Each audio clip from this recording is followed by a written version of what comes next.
Assalamualaikum warahmatullahi wabarakatuh. Perkenalkan, nama saya Fitri Nafitasari, NIM 21521121 dari kelas 2 FMBS. Saya akan menjawab UTS dari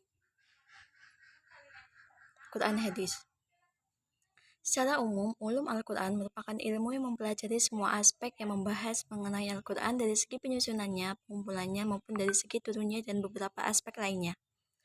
Perkembangan Al-Quran, yaitu Al-Quran, tidak diturunkan secara langsung atau secara bersamaan, melainkan secara berangsur-angsur dalam kurun waktu selama 22 tahun, 2 bulan, 22 hari. Fase perkembangan ilmu Al-Quran pada masa Rasulullah yaitu dilakukan secara penafsiran langsung oleh Rasulullah kepada para sahabat mengenai suatu ayat Al-Quran yang kemudian para sahabat tersebut menghafalkannya serta mempelajari lebih lanjut mengenai hukumannya di masa itu.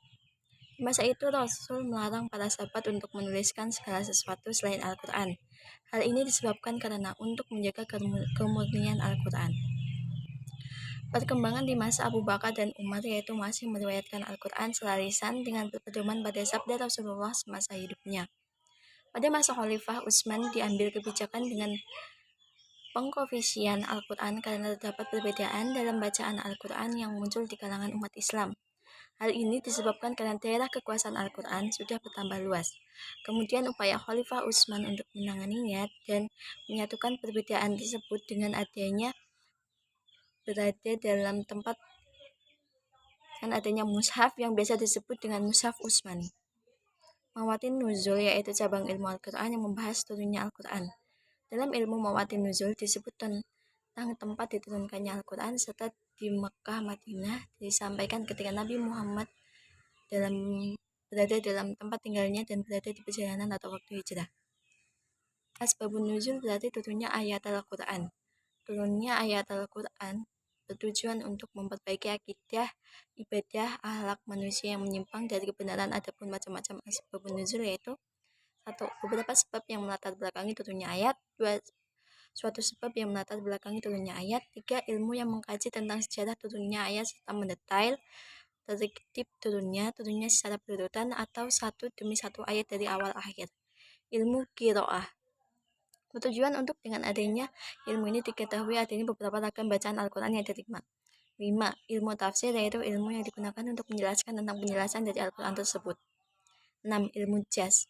Al-Quran merupakan ilmu yang bertujuan agar seseorang dapat menerangkan kekuatan susunan lafaz sehingga dipandang sebagai mukjizat karena dapat melemahkan pakar bahasa Arab pada waktu itu.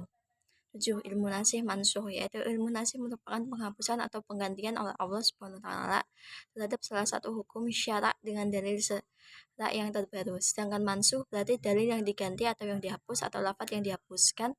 Dengan ilmu ini dapat diketahui nama ayat yang diganti dan mana yang menggantinya. Dengan ilmu ini seseorang dapat mengetahui hukum yang sebenarnya.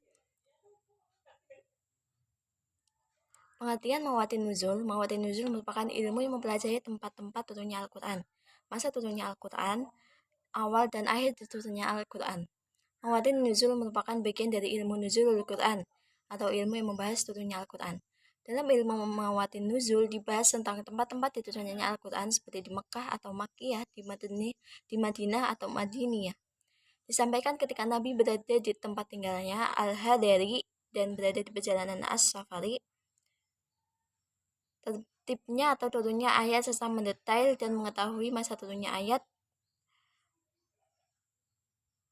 Turunnya satu demi satu. Ilmu Tawarikh An-Nuzul. Ilmu ini mengkaji tentang sejarah turunnya ayat serta mendetail dan diketahui masa turunnya ayat, tertib turunnya ayat satu demi satu dari awal. Ilmu Qiraat. Dengan ilmu ini diketahui ragam bacaan Al-Quran yang diterima Rasulullah. Ilmu nasih dan mansuh. Dengan ilmu ini dapat diketahui mana ayat yang diganti dan mana ayat menggantinya. Dengan ilmu ini seseorang mengetahui hukum yang sebenarnya. Ilmu tafsir merupakan ilmu ulumul Quran yang paling penting dan paling asal dari ilmu ulumul Quran lainnya. Pada waktu Nabi Muhammad masih hidup, beliau sendiri yang menjelaskan apa maksud dari ayat Al-Quran. Maka hadis Nabi disebut sebagai penjelasan dari Al-Quran. Sekian, wassalamualaikum warahmatullahi wabarakatuh.